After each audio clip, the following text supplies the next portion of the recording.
In the quiet that follows peace, a vacuum forms, and ambition is the air that rushes in to fill it. A new group begins to gather in the shadows of the city, calling themselves the Stabilizers, and on their lips a single name, whispered like a prayer and a prophecy: Zainab Van. They chose her name as their symbol, their banner, a promise of strength in uncertain times. But when they came to her, when they knelt and offered her a crown she never asked for, Zinavma refused. She turned her back on their pleas, seeking solace in the wild, whispering her refusal to the trees. But the forest has ears, and it seemed to listen, its leaves rustling with a language older than any city. Back in the heart of civilization, the council chamber was a tomb of indecision, a deadlock. No one could agree, no one could lead. The lifeblood of the city, the trade routes, were choked off one by one. Caravans were turned back by unseen threats, and vital supplies dwindled. City guards, their pay uncertain and their purpose lost, started abandoning their posts. Gates were left untended, walls unguarded. The order that had been the city's bedrock for generations was crumbling into dust. Watching this slow decay was Aya Mornek, her eyes seeing more than most.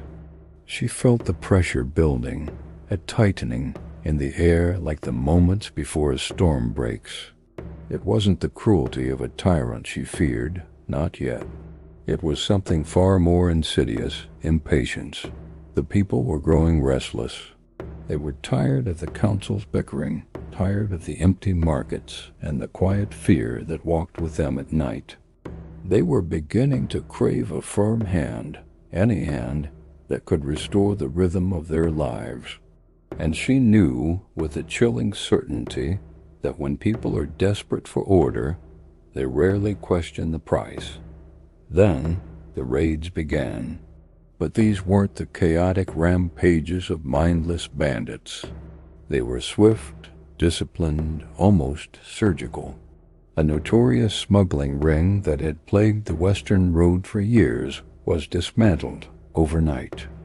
A corrupt merchant hoarding grain while families starved found his warehouses thrown open, the food distributed with cold efficiency.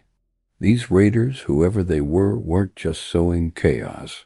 They were creating a new kind of order, their order. They struck at the sources of the city's rot, and with every decisive blow, they made strength look not just necessary, but incredibly attractive. The whispers in the taverns and markets changed. People weren't just talking about the failing council anymore.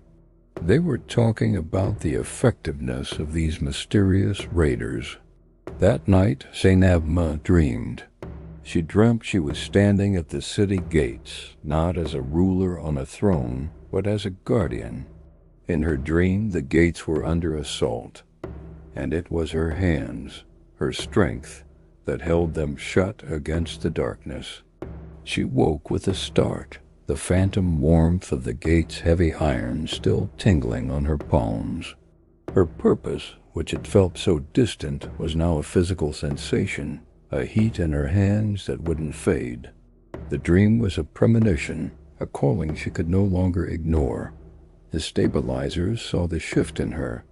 They felt the change. They came to her again, their voices no longer pleading, but urgent. The city bleeds, they told her, their eyes burning with conviction. The council lets it fester. We need more than a ruler. We need a shield. Be our shield, Zainavma.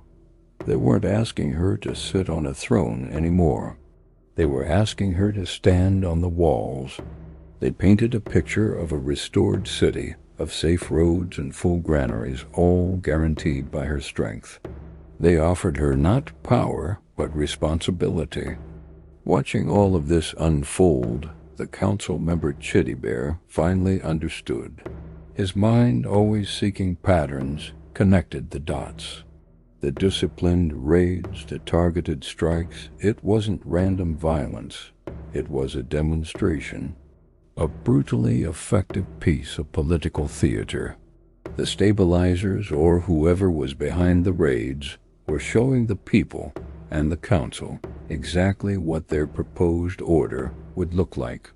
It was a terrifyingly successful marketing campaign for authoritarianism, showcasing efficiency where the council only offered debate. They weren't just destabilizing the old order. They were actively building a new one in its place. The demonstration worked. The council, already fractured, finally broke. Half of its members, swayed by the public's growing clamor and the undeniable results of the raids, stood and demanded Zeynep Vilma's immediate recall. They saw her as the only path to survival, the strong leader they so desperately needed. But the other half reacted with fear and fury. To them, this was a coup, a betrayal of all their traditions.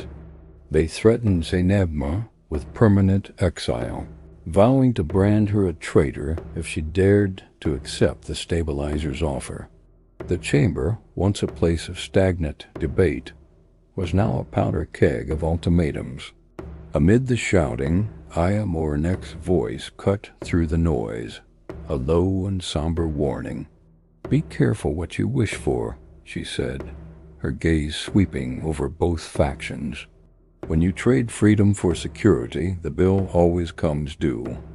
People are quick to cheer for a strong arm that protects them, but they forget that the same arm can just as easily crush them." Her words hung in the air, a prophecy of their own, but in their desperation, few were truly listening. As the first light of dawn painted the sky, Zeynep walked out of the forest. She moved with a newfound certainty, her hands no longer tingling with the memory of a dream, but clenched with resolve. She met the waiting stabilizers not in the council chamber, but at the city's edge. She stood before them, a warrior, not a queen. "I will not rule," she declared, her voice clear and steady, carrying over the assembled crowd. "But I will stand." She accepted their offer not to take a throne, but to become the shield they had asked for. From the high walls of the city, Chedibert watched the scene below.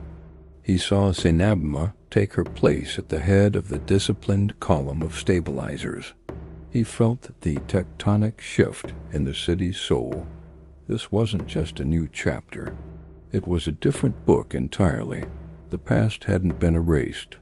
It had been reforged. It had changed its shape, and he knew, with a deep and unsettling certainty, that the future he had once imagined was gone forever, replaced by something new, something powerful, and something terrifying. The age of peace was over. The age of strength had begun. Thank you for watching. If this story captured your imagination, be sure to like, subscribe, and follow for more tales from this world.